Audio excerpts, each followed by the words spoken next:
Assalamualaikum students, how are you all? Students, today I am going to start a new topic of Islamiyat, that is Assalamualaikum. Students, being a Muslim, we should always be the first to say salam whenever someone enters to your home or someone enters to your class. We say Assalamualaikum. We say salam first and then we say Walaikum Assalam. The meaning of Assalamualaikum is peace be upon you. Now let's start with some questions. Question number 1 is, what do we say when we meet someone?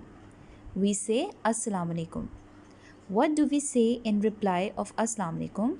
We say Walaikum Assalam. Students, do you know the first kalma? Yes, very good. It's kalma tayyib. Now let's recite kalma tayyib with me.